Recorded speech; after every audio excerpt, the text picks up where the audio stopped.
Snow gently fell outside as I placed the last ornament on the Christmas tree. This was my first Christmas without Gabriel, and the big empty house felt lonelier than ever. Gabriel, my husband of 15 years, had passed away 3 months ago. He left me with memories, a broken heart, and though his family didn't know it yet, full ownership of everything he had. Sarah, my mother-in-law, Barbara, called out sharply, snapping me out of my thoughts. Why are there new ornaments on the tree? Our family's old decorations should be the main ones. I turned to face her, forcing a polite smile. I thought we could mix in some of the ornaments Gabriel and I collected over the years. He always loved. Gabriel isn't here anymore, she interrupted coldly. It's time things go back to how they should be. Barbara had moved in 2 weeks after the funeral, saying she needed to help me manage the house. A week later, my sister-in-law, Christine, arrived with her husband, Roy, both suddenly very interested in the family property. But Gabriel had warned me. They'll try to push you out, he had said before he died. They never thought you were good enough for me. They wanted me to marry someone from their world. Promise me you'll be ready. I promised. At the time, I thought he was just being dramatic. But now, watching Barbara rearrange the tree to her liking, I realized he had been right. The doorbell rang. Expecting the caterers for Christmas Eve dinner, I opened the door, only to find Victoria, Gabriel's ex-fiancée. My throat dropped. Victoria. Barbara rushed forward to hug her. I'm so glad you could come. I stood frozen. Come for what? Christine smirked. For Christmas Eve dinner, of course. Mom thought it would be nice to have a real family gathering. Family. After 15 years of marriage, they still considered Gabriel's ex more family than me. Throughout the evening, they showered Victoria with attention. They kept reminding me how well she had married, how involved she was in charity work, how she understood their world in a way I never could. Remember when Gabriel was going to propose at the country club? Barbara sighed. Everything was perfect before. Well, before things changed.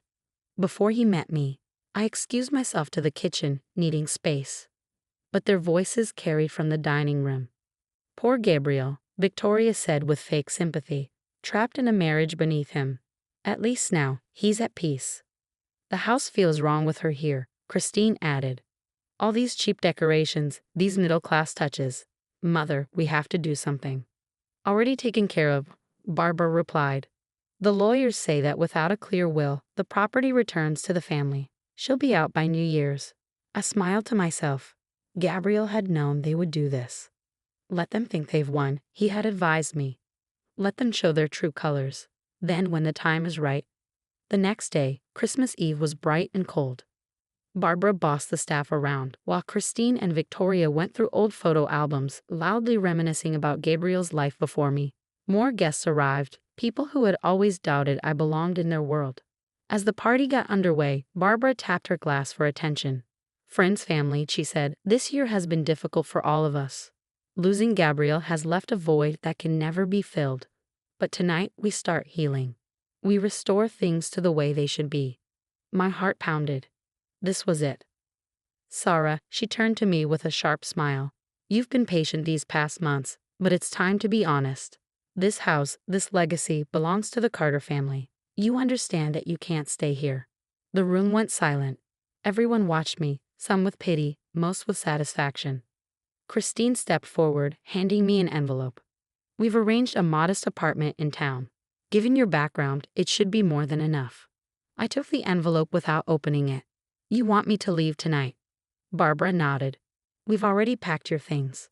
I glanced at the suitcases by the door. They had planned us carefully, throwing me out on Christmas Eve, in front of everyone. It's snowing outside, I said quietly. This is our house now, Christine snapped.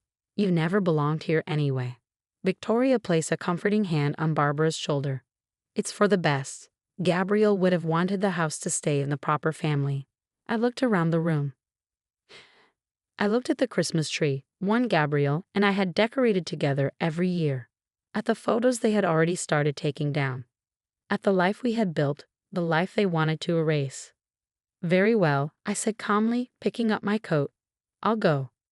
Finally, she sees reason. Barbara announced proudly, Don't worry about the legal matters, dear. Our lawyers will be in touch after the holidays. I paused at the door, turning back one last time. Merry Christmas, I said softly. I'll see you all very soon. Their laughter followed me as I stepped out into the snow. What they didn't know, what Gabriel had carefully planned before he died, was about to change everything. As I drove through the snowy streets to the five-star hotel where I had already booked the presidential suite, I made 2 phone calls. The first was to Marcus Chin, Gabriel's personal lawyer for the past 10 years. They did it, I told him, exactly as Gabriel predicted, on Christmas Eve. Marcus sighed, unbelievable. But this actually works in our favor. Meet me in my office first thing on the 26th. The security cameras recorded everything, I added. Every word. Gabriel's high-tech system had done its job. The second call was to Detective Sarah Martinez. You have the proof, she asked immediately. Everything, I confirmed. Barbara's embezzlement from the family foundation, Christine's insurance fraud. It's all there. Gabriel kept detailed records. We'll take action on the 26th, she promised. Merry Christmas, Sarah.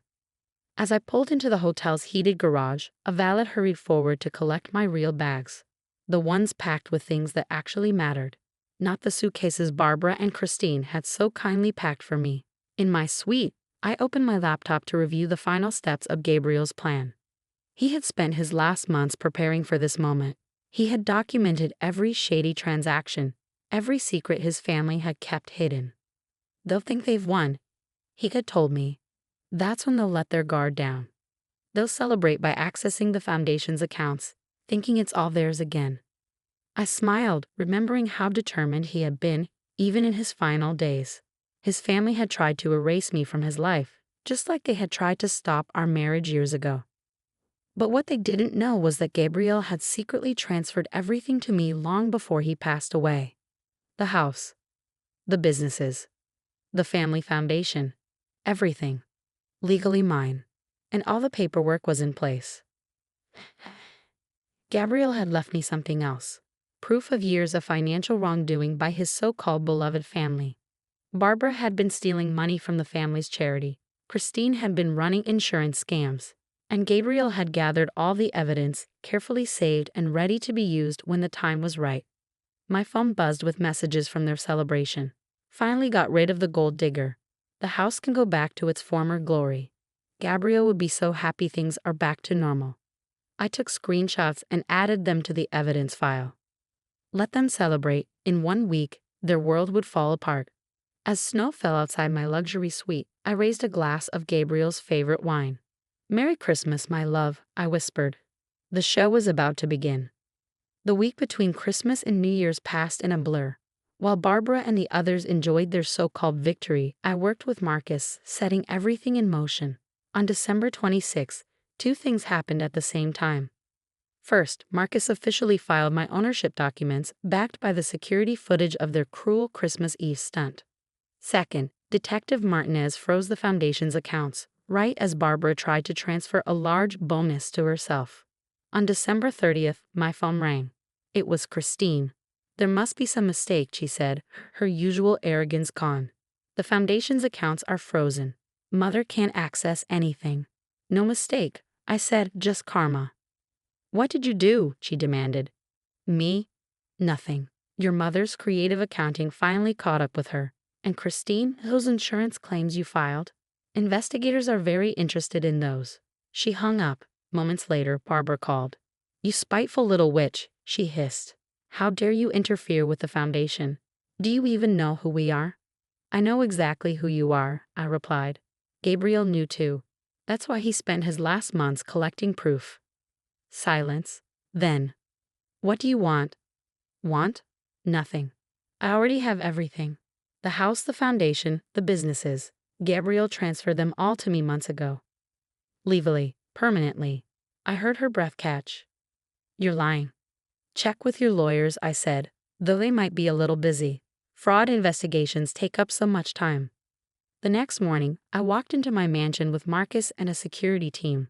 Barbara, Christine, and Roy were waiting, their lawyer standing nearby. This is our family home. Barbara snapped. You have no right to be here. Marcus stepped forward, holding up the documents. Mrs. Carter has every right. Full ownership was transferred to her by your son on June 15th with witnesses. Gabriel would never. Christine started. Actually, I said, cutting her off, it was his idea. He knew exactly what you'd do after he was gone. The only surprise was how fast you showed your true colors. Their lawyers skimmed through the paperwork. His face paled. These are legally binding. Mrs. Carter owns everything. Not everything. Barbara spat. The foundation is under investigation, Detective Martinez said, stepping inside with several officers, along with some suspicious insurance claims. I watched as their faces filled with shock. Gabriel hadn't just protected me, he had exposed them. And now they were finally facing the consequences. Detective Martinez stepped forward. Mrs. Barbara Carter, she announced, we have a warrant for your arrest on charges of embezzlement and fraud. This is ridiculous, Barbara shouted, looking around in panic. Victoria, call Vincent. She meant Victoria's husband, a well-connected judge. I smiled. Victoria won't be coming. She has her own legal troubles. Something about tax evasion. Barbara's face turned pale as officers led her away. Christine turned to me, tears streaming down her face.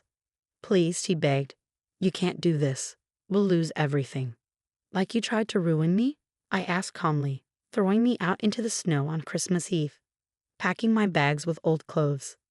We were grieving. Roy tried to argue. No, I corrected. You were celebrating. The cameras caught everything, every cruel word, every smug little moment.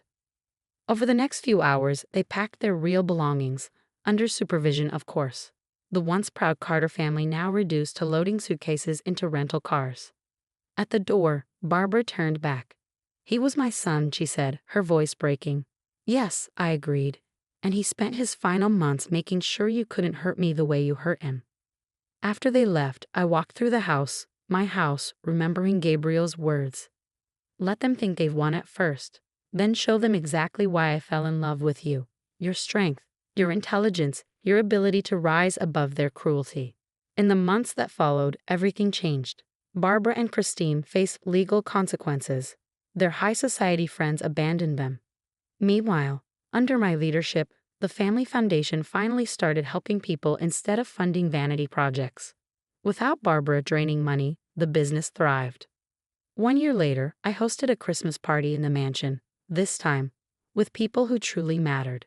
The Christmas tree sparkled with both antique and new ornaments, each one a symbol of love, memory, or hope. Gabriel would have loved it. My phone buzzed with news. Barbara and Christine had taken plea deals. No jail time, but heavy fines and mandatory community service. Their once loyal friends had turned their backs. Later that evening, as the party quieted down, I found myself in Gabriel's study. His photo rested above the fireplace, his familiar smile watching over me. You were right, I whispered. About everything. The next morning, an unexpected letter arrived. From Victoria. I was wrong about you, she wrote. Gabriel chose better than any of us realized. The foundation's actually making a difference. If you're willing, I'd like to help. I thought about it, then sent a short reply. The adult literacy program needs volunteers Tuesday nights. Don't be late. 2 years after being thrown out into the snow, I stood in the grand hall, watching as another Christmas tree was decorated. But this time, the story was different, one of justice, redemption, and turning pain into something greater. As I gazed out at the falling snow, I remembered Gabriel's final words to me. The best revenge isn't proving them wrong, love. It's building something better than they ever imagined. Looking around at the home we built, I knew we had done just that. And somewhere, I was sure Gabriel was smiling.